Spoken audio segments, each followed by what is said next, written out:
Assalamualaikum warahmatullahi wabarakatuh. Saudaraku semuanya dimanapun berada, bahwasanya kita sebagai manusia benar-benar dimuliakan oleh Allah Subhanahu wa Ta'ala, Tuhan yang Maha Esa. Bahwa Allah Subhanahu wa Ta'ala telah memberikan dua potensi kepada manusia secara total tanpa terkecuali. Fa'alhamaha fujuraha wa taqwaha. Maka Allah telah mengilhamkan kepada jiwa fujur, potensi buruk, wa taqwaha, dan potensi baik. Artinya setiap manusia sungguh sangat memungkinkan untuk melakukan segala kebaikan. Sebaliknya, manusia pun punya potensi buruk yang memungkinkan untuk berperilaku tidak baik, atau potensi untuk menentang aturan Allah Subhanahu wa Ta'ala. Bahwa di dalam diri manusia ada unsur buruk yang namanya fujur. Tetapi di sisi lain, bahwa Rasulullah Shallallahu Alaihi Wasallam menyampaikan, menegaskan dalam pesannya, bahwa setiap jiwa manusia selalu teriringi dengan korin. Jadi di dalam diri kita sebagai manusia ada sesuatu yang namanya korin yang ada di dalam jiwa kita. Nah, korin ini satu potensi yang mengarahkan kepada manusia, yang membentuk mindset manusia pada segala hal keburukan, pada hal segala yang negatif. Artinya terbesit pula sebaik apapun manusia, maka nanti ada bisikan-bisikan untuk melakukan keburukan. Contoh, andai kata kita dalam situasi yang sepi, yang senyap, tanpa ada pandangan manusia lain. Nah, disitulah ketika ada sesuatu yang berharga, kita melihatnya, bahwa yang kita lihat itu adalah benda yang sungguh sangat berharga dan bernilai. Maka terbesit di dalam pikiran dan hati kita, kalau itu kita ambil, ya, maka akan menghasilkan, ya, artinya mendapatkan nilai yang lebih, bisa mendapatkan uang karena dijual. Itu dalam bisikan-bisikan korin. Nah, terbawa dan tidaknya adalah tergantung unsur baik yang ada dalam diri kita, tergantung unsur takwa yang ada dalam diri kita.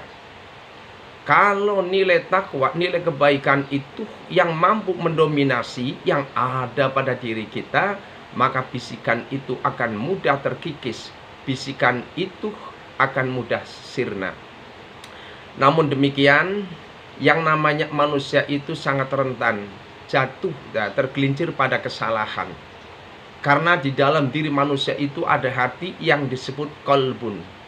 Qalbun ini selalu dinamis, ya, tidak pasif, karena selalu berubah. Pada saatnya baik, pada saatnya buruk. Maka Rasulullah mengajarkan kepada kita supaya kita selamat, ya, dari cengkeraman yang namanya korin yang selalu mengarahkan kepada hal keburukan. Dengan upaya apa kita melakukan supaya korin itu mampu kita pasung, mampu kita ikat, mampu kita mandulkan, sehingga tidak punya daya untuk mengarahkan kepada keburukan. Rasulullah mengajarkan kepada kita, ya muqallibal qulub, sabbit qalbi ala dinik. Wahai zat yang membolak-balikan keteguhan hati, kuatkanlah, tekadkanlah, istiqomahkanlah, ya, hati kami selalu dalam kebenaran, selalu dalam kesucian, selalu dalam aturan agama Engkau, agama Allah Subhanahu wa Ta'ala.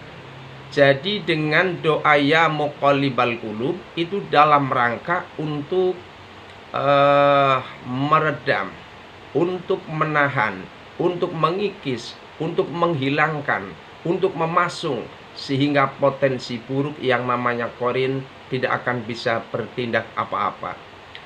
Tetapi kalau kita sebagai manusia membiarkan korin yang ada dalam jiwa kita tanpa ada perlawanan yang kuat, maka hati pikiran kita akan terseret pada perbuatan yang buruk, yang pada akhirnya kita tergelincir dalam perbuatan dosa. Maka saudaraku, kita kembali lagi bahwa Allah Subhanahu wa taala berfirman, fa'alhamaha fujuraha wa taqwaha. Setiap manusia itu punya potensi baik, potensi mulia. Manusia tahu tentang kebaikan.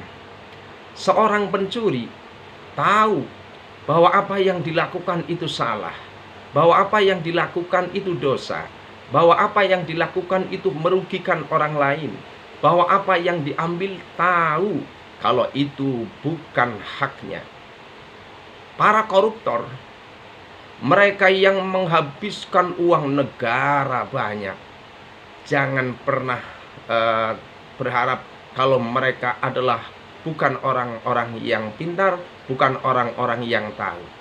Apa yang dilakukan oleh koruptor, mereka tahu bahwa apa yang dilakukan itu adalah perbuatan zalim, bahwa apa yang dilakukan adalah perbuatan tercela. Lalu mengapa kalau mereka sudah tahu bahwa mengambil sesuatu yang bukan haknya, melakukan perbuatan zalim, mengkorupsi, mengambil uang negara, mengambil uang kas negara, itu tetap dilakukan padahal dia tahu.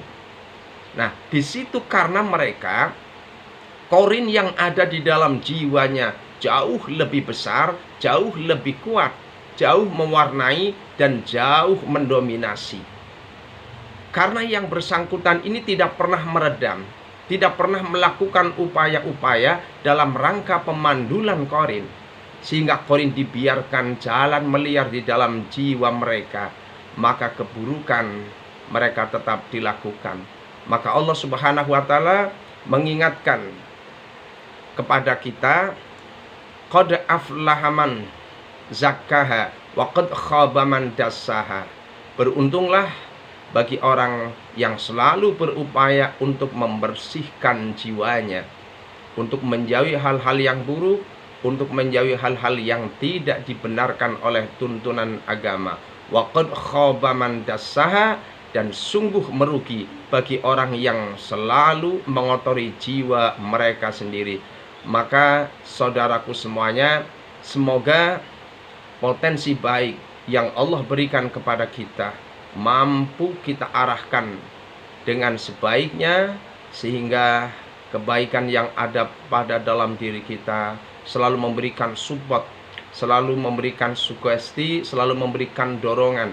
Ada hiroh kekuatan di balik jiwa kita untuk senantiasa melakukan hal yang baik, sehingga korin yang ada dalam diri kita betul memang tidak akan pernah hilang, memang tidak akan pernah sirna, tetapi paling tidak potensi itu kita redam, potensi itu kita bumi hanguskan, walaupun wujudnya ada tetapi tidak berfungsi. Semoga kita termasuk hamba-hamba Allah Subhanahu wa taala yang diberi kekuatan untuk mengarahkan potensi baik yang ada pada dalam diri kita, sehingga kita tergolong orang-orang yang beruntung di dalam penilaian Allah Subhanahu wa taala.